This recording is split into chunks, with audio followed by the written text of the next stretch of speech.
काय सगळे आणि संसदेत परिषद जी आहे ती म्हटलेली होती अजूनही कारवाई होत नाही सरकारच्या. बीड मध्ये जी घटना घडली ती अतिशय निर्दयी अशी घटना घडली. त्या घटनेच्या संदर्भात मी असो किंवा आमच्या पक्षातील नेते मंडळी असो किंवा त्या भागाचे आमचे खासदार बजरंग बाप्पा आम्ही संसदेमध्ये सुद्धा तो प्रश्न मांडण्याचा प्रयत्न केला. अनेक मंत्र्यांना सुद्धा भेटून त्या बाबतीतली सर्व माहिती आम्ही सांगण्याचा प्रयत्न केलेला आहे. पण आज पवारसाहेब पवारसाहेबांनी आम्ही स्वतःच्या कुटुंबाला भेट देण्यासाठी जाणार आहे. बीड असो, परभणीला एक सूर्यवंशी कुटुंबाची घटना असो, त्या ठिकाणी जाणार आहे भेटण्यासाठी. पवारसाहेब असं म्हणाले की मी तिथे जाऊन जे वातावरण खराब झालं ते चांगलं करण्याचा प्रयत्न करणार आहे. सरकार कमी पडलंय का या सगळ्या? निश्चित एखादा व्यक्ती क्रूर पद्धतीने जर एखादी घटना त्याच्या हातून घडत असेल तर कधी कधी त्या भागामध्ये वातावरण एकदम दूषित झालेलं असतं. कारण आरोपीला ज्या घटनेमध्ये ज्यांचा प्रत्यक्षरित्या संबंध आहे त्यांना तर कारवाई झाली पाहिजे, त्यांना तर फाशीची सजा झालीच पाहिजे. तर त्याचबरोबरीने ज्या त्या बीड आणि त्या परिसरामध्ये जी वातावरण दूषित झालेलं आहे ते पण थोडं शांत झालं पाहिजे. त्यासाठी पवारसाहेब त्या ठिकाणी जाणार आहे. पण मग सरकार कमी पडतंय का तिथं गृहमंत्री आणि काल अंबादास दानवे असं म्हणले की आम्ही वाल्मिक कराडचा पत्ता देतो त्या फार्म हाऊस त्या सरकार त्यांना का अटक करत नाही, तुम्हाला का असं वाटतं? निश्चित घटना होऊन इतके दिवस लोटले तरी अद्यापपर्यंत सरकारने कुठला असा ठोस पाऊल उचललेला नाही. याचा अर्थ सरकार कुठेतरी कमी पडतच ना. कारण परभणीची घटना पहिली असेल, बीडच्या घटना अशा अतिशय दुर्दैवी घटना घडलेल्या आहेत. धनंजय मुंडे तुमचे नेते होते. धनंजय मुंडे यांची दहशत आहे म्हणून तिथले सगळे आमदार विधानसभेत त्यांना विरोध करतायत असं त्यांचे समर्थक म्हणतात. म्हणजे त्यांचं वर्चस्व मोडून काढायचे या आमदारांना, कारण त्यांना सहकार्य करत नाहीत असं आहे वाटतं. नाही, याला कुठला राजकीय रंग न देता ज्याचा प्रत्यक्ष किंवा अप्रत्यक्ष कुणी त्याला पाठीशी घालत असेल तर त्याच्यावर कारवाई झाली पाहिजे. मग तो कुठल्या पक्षाचा नेता असो किंवा कुणी असो, ज्याचा प्रत्यक्ष संबंध आहे, ज्याने प्रत्यक्ष ज्याचा त्या गोष्टीला आधार आहे त्याच्यावर कारवाई झाली पाहिजे. ही आमची मागणी आहे आणि हीच प्रत्येकाची मागणी आहे. जातीय तेढ निर्माण करणाऱ्यावरती कारवाई का होत नाही? गेले 6-7 महिने हेच सगळं सुरू आहे. हे अनेक लोकसभेच्या निवडणुकीपासून पाहिलं जातीय संघर्ष निर्माण होत आहे. तो कुठेतरी थांबला पाहिजे. जातीय संघर्ष थांबला पाहिजे आणि ज्यांचा या सगळ्या घटनेशी संबंध आहे त्यांच्यावर कारवाई झाली पाहिजे, कठोर अशी कारवाई झाली पाहिजे. आमचं तर म्हणणं आहे इतका निर्दयी खून झालेला आहे तर ती फाशीचीच सजा झाली पाहिजे. काल विधान परिषदेमध्ये मुख्यमंत्री असं म्हणाले की परभणीच्या घटनेवर माझं आणि बाळासाहेब आंबेडकरांचं बोलणं सुरू होतं. एवढी सगळी दंगल सुरू होती, एवढा सगळा जातीवाद सुरू होता. आता बाळासाहेब आंबेडकर असं म्हणतात की कठोर कारवाई करा. मग त्या बोलण्यामध्ये काय पिटू द्यायचं सरकारचं काय होतं नेमकं, तुम्हाला काय वाटतं? शेवट त्यांनी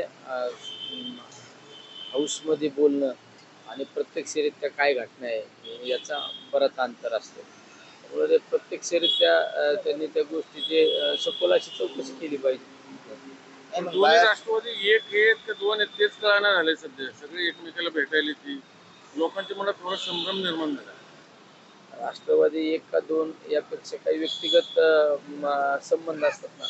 राजकारण आणि व्यक्तिगत संबंध वेगळे असतात ना.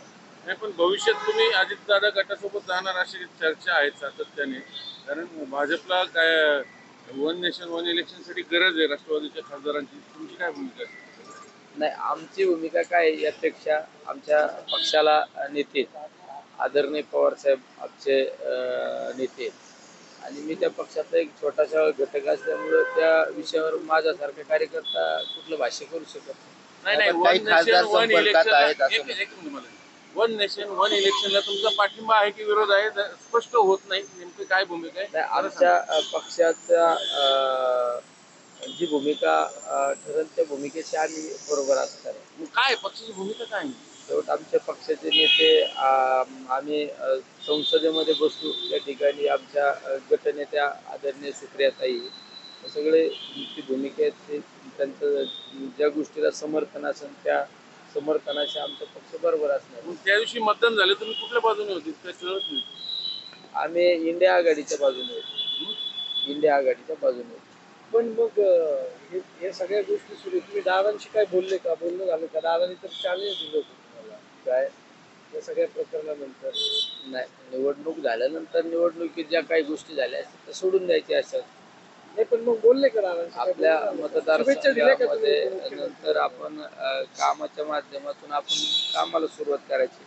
दादा त्या दिवशी आदरणीय साहेबांच्या वाढदिवसाला दादा होते, भुजबळ साहेब होते, तटकरे साहेब होते, प्रफुल्ल पटेल होते. त्या दादांना शुभेच्छा द्या, मोठ्या साहेबांना शुभेच्छा द्यायला आले तेवढे भेट झाली आमची. पण मग भुजबळ साहेबांवर अन्याय केलाय का दादांनी असं वाटतं तुम्हाला?